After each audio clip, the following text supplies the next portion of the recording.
Good evening and welcome to Deptford Lounge. My name is Jo Moulton. I'm one of the Service Development Managers from the Library Service, and we are delighted to be hosting this event this evening.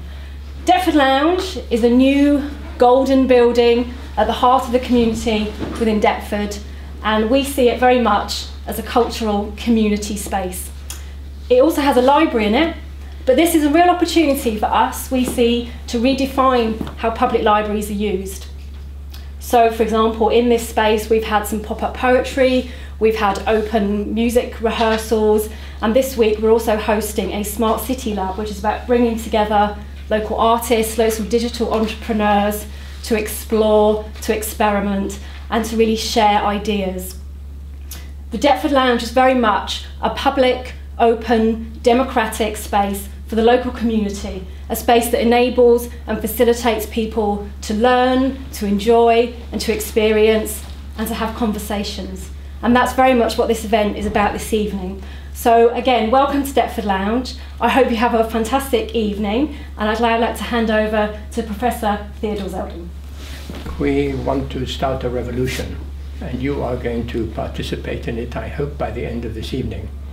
The revolution is that the world is in many ways disgusting, but it's also beautiful, and it is very difficult to know how we can make it less disgusting, because many people have tried and they have not always succeeded. And there are so many things that need to be mended that we cannot continue to use simply the old methods. We've got to think of something new. And one of the most important weaknesses which we see around us is that there are so many young people who cannot find work, who are considered useless, and there are going to be far more of them. And the population is going to increase, and we have exhausted the possibilities of agriculture and industry and the service society and so on. And so we've got to invent something new. And I think we have a real opportunity in a library like this, which is a very magnificent library, to start something which will enable the new generation to say that, well, if you have no room for us, we are going to invent something. And what it means is inventing things to suit us, instead of telling us to go and work for some supermarket and stack shelves. We're going to do something which will enhance our lives, which will make us more interesting, which will give us a better life. And can work provide that kind of experience, or does it have to be a slog? That is why we're focusing on work. We're doing two things in the Oxford News. One is we're trying to diminish the isolation between people, because people are divided by different classes, by different residences. They don't mix very much. We don't meet, we don't know our neighbours very often. And so we're trying to diminish that through our conversations, which we've done all over the world, and with much appreciation. And secondly, we are saying, in order to get people out of their isolation, which affects their health and affects many other things, let us see whether we can invent something together, do something together. So I'm going to show you a film which we made, which briefly sets the stage, and it concerns what can we do about the supermarket. Does it have to be always the same? And that is just one example of the rethinking we want to do of every occupation. And we want to, all occupations have to rethink themselves now, because they don't provide young people with the kind of life they want. And we have just, Michael, my colleague, was talking to somebody who complains of the boss shouting at him and telling him what to do, and it's not a life. And complaining if he's 1 minute late. We've got to find something which doesn't have that kind of atmosphere. And so this will just set you off. We'll show you, this is an example of what we can do with a supermarket. And then what can we do with an insurance company? And what can we do with a hotel? And what can we do with an engineering company? And what can we do? And how can we then create something more? And we're going to show you this. Then afterwards, we're going to invite you to join in pairs with somebody you don't know and discuss the issues which we have. And this is the method we use. We have a menu of conversation. And much conversation is wasted because it is trivial.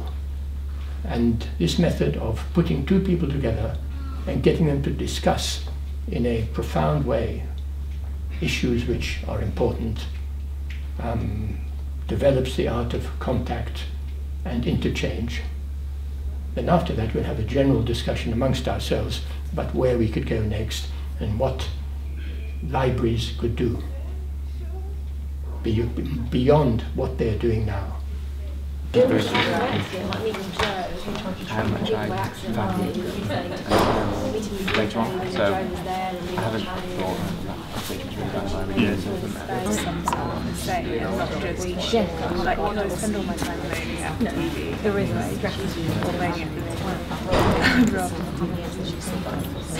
Yeah, I had to stop looking at those things. That's, you know, selfishness, that's oh, this is the way it is and we can do nothing to improve it.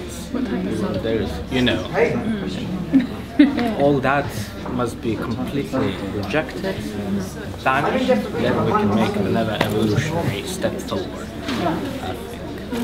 I think grand tradition for you to do things like this.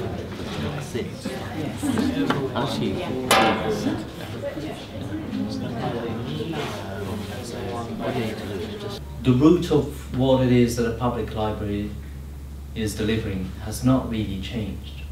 We're still here to offer unbiased access to information, learning, and works of creative imagination. We are here to allow people to access the information they may know that they need or may not know that they need. We are here because they may not have the tools to make sense of the world, but somehow with the help of a librarian, with the help of one of my colleagues, they can get a steer towards somebody who could help them. And we are here to allow them to get in touch with Proust, with works of art, with music, with poetry, with Is Proust in your library? yes, we have 14 books. 14? I checked. This is why they came And out. how many times have they been taken out? I don't know that, but you know, you should be impressed that I know that we have 14 titles. But it's very difficult, you know, to read 14 volumes of Proust. It's Yes. oh damn, do it. So, I see what you're saying, that you're doing other things, and I applaud that. I'm just saying, what is it that you're not yet doing? this. What are you not yet doing? I think that this exchange, offering people the opportunity to question their peers, to engage with somebody that they would not normally engage with, to possibly help each other, help somebody who they've never met. Something like this is incredibly exciting for me. I can see a lot of opportunities for the library service just to be there, to let this happen. And whatever comes, it will be almost, I don't know what it is that people could produce by putting their heads together. I know, but that is you give me an idea. amazing. You give me an idea of what we ought to do, which is, how does one introduce a car mechanic? All right, you invite a car mechanic here, and instead of giving him a car mechanic handbook, you give him one had to create a new menu of conversation. And it would consist possibly of quotations from important authors. I would just take a phrase from Proust, say, and get them to think about it. And at least there you've introduced them to Mr. Proust. And so go on, and these are the writers we think would be interesting. Just one discussion of him. And that may be a way of beginning. We talked about work and what it means to us. Why do we value it, and what it is that we would want to change, to make it our own, rather than something that we're doing. And in a way, we are fortunate. Well, let's say more fortunate than most. Therefore, one must know what are all the possibilities in the world which could be included in work. Here we put in Indian dancing. Now, Indian dancing is the most complicated dance you can imagine. It's in fact a religious service almost. And all these people who dance in the way they do now are missing out. And you introduce them to this dance and that dance and explain what's going on.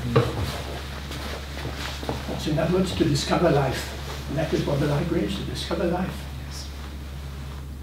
And so it's very exhilarating to see this prospect of libraries being at the forefront of this movement. Who else is doing it?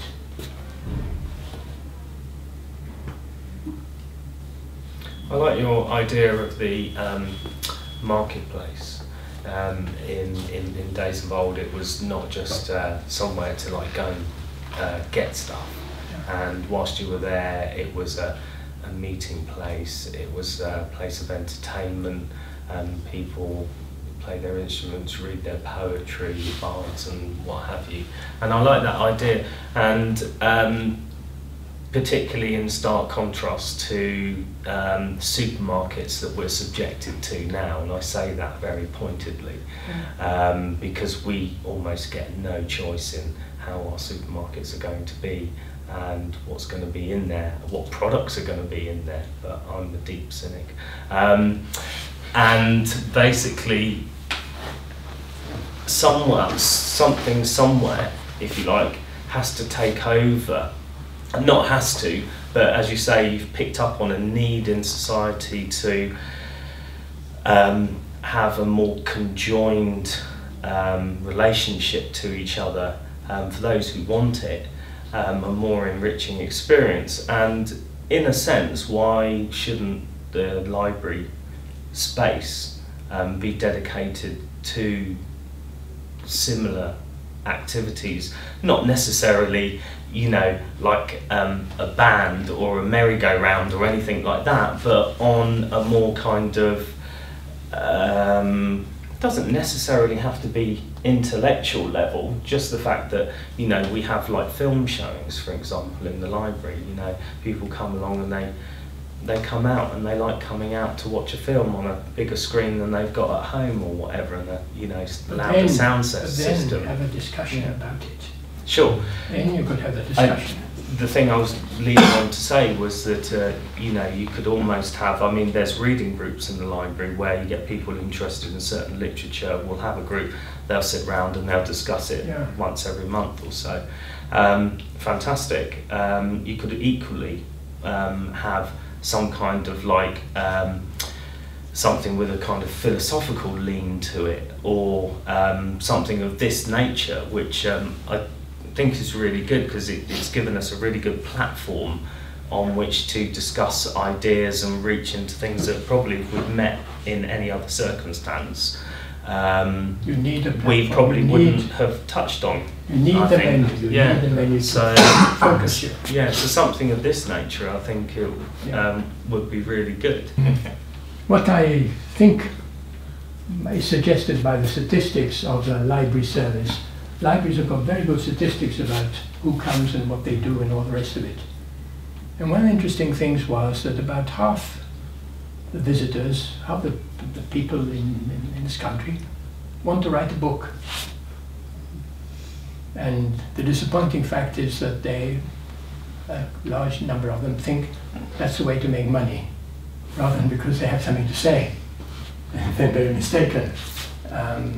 But the fact that people are interested in writing, not just in reading, is relevant. And one of the things they can write about is about themselves or about the people they meet. And I see a future for the library, for this Lewisham library, say, to be the repository where each inhabitant of this borough deposits his self-portrait. Says, this is who I am, this is what I'm trying to do, this is me. And it is difficult to get people to write that straight off. Some people can do it, but some people can't. And the method we suggest, and which we've tried, is to put two people together and let them to talk and record what they say, using our menu, so they talk about many different things. And then they can type it up, and they have and can improve it, and then they create a portrait of themselves. And on the Oxford Muse website you can see about 100 of those, of people who have made a record of their ideas about life and who they are. And you would then know who inhabits this place. And then people would be able, if one got the technology going, I'd be able to press a button and I'd discover who you are, because you would have written up who you are. And I'd know about your thoughts and so on. So if I met you, I would be immediately find something which I could talk to you about.